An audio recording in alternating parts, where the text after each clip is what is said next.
जय हो माई की अब चिंता काएगी।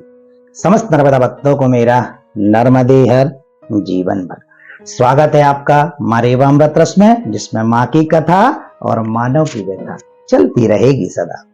आप देख रहे हैं माँ नर्मदा का महात्म्य।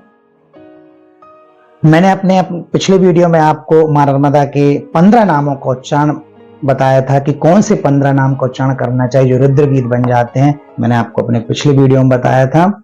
दशवय पंचबे विष्णु तेवे प्लावयन्ते दिशो दशा षोडो महानदस्य नर्मदा शीर्षाकृता, अर्थात प्रथम नाम है मां नर्मदा का शोण। शोण क्यों? क्योंकि देवादिदेव महादेव वृक्ष शैल पर जब अपना त्रिशूल गाड़ते हैं तो ऐसा कहा जाता है, रेवाखंड में लिखा है। हालांकि मां नर्मदा के प्रकटोत्सव की भी मैं आपको बताऊंगा कैसे प्रकट हुई, उसकी भी 2 कहानियां हैं। तो देवादिदेव महादेव जब वृक्ष शैल पर्वत पर त्रिशूल गाड़ते हैं तो त्रिशूल की त्रिखंडी पर 17 बूंद जल की नीचे गिरती हैं, जिससे मां नर्मदा प्रकट हो जाती है। इसलिए एक उनका नाम पड़ गया शोण। त्रिशूल से प्रकट होने के कारण उनका नाम हो गया शोण। दूसरा महानदा। महानदा मतलब अर्थात सबको हर्ष प्रदान करने वाली, आनंदित करने वाली, इनका दूसरा नाम है महानदा। तीसरा नर्मदा। नर्म का मतलब तो मुलायम होता है, कोमल होता है। नर्म का एक मतलब संस्कृत के हिसाब से देखा जाए तो एक मतलब होता है आनंद देने वाली। नर्म अर्थात आनंद, दा मतलब देने वाली, आनंद देने वाली, सुख देने वाली नर्मदा। फिर सुरसा अर्थात क्लेशों का शमन करने वाली सुरसा कहलाती है।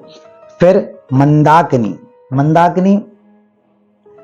का मतलब होता है जो मंद बुद्धि होते हैं, जो लोग मंद बुद्धि हैं उनकी बुद्धि का विकास कर देती है।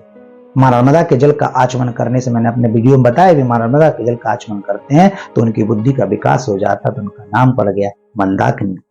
दशार्णा अर्थात दशों दिशाओं में गमन करती है। दशों दिशाओं में गमन करने के कारण इनका एक नाम पड़ गया दशार्णा। चित्रकूटा मतलब अर्थात जिसका आचमन करने से जो चित्त है वो पवित्र हो जाए, कोमल हो जाए, जीवन में अच्छे विचार उत्पन्न हो जाए, इसलिए इसका नाम है चित्रकूटा। तमसा अर्थात तामस गुण को हरने वाली तमसा। विदिशा का मतलब होता है आपके बुद्धि विवेक को जागृत करके विदुष बनाने वाली, विद्वान बनाने वाली विदिशा। करवा सूर्य की किरणों के समान आपके जीवन को उज्जवल कर दे, इसी नाम पड़ गया करवा। फिर आता है चित्रोत्पला अर्थात चित्त, जिस व्यक्ति का मन भगवान के पूजन में नहीं लगता उसका चित्त भगवान के पूजन में लगा दे, भगवान के चरणों में लगा दे, भगवान के भजन में लगा दे, इसलिए इसका नाम पड़ गया चित्रोत्पला। विपाशा अर्थात इस संसार के जितने भी पाप हैं उन सब से मुक्त, पापों के पासों से मुक्त करने वाली विपाशा हो गया।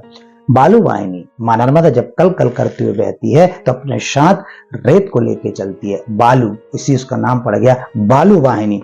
दूसरा नंबर ये भी है कि कीट पतंग जो मां नर्मदा के जल में होते हैं उनको वाहिनी मतलब ले जाने वाली, और बालू मतलब होता है, वाहिनी का मतलब होता है वहन करने वाली, उन सबका उद्धार करके स्वर्ग ले जाने वाली बालू वाहिनी।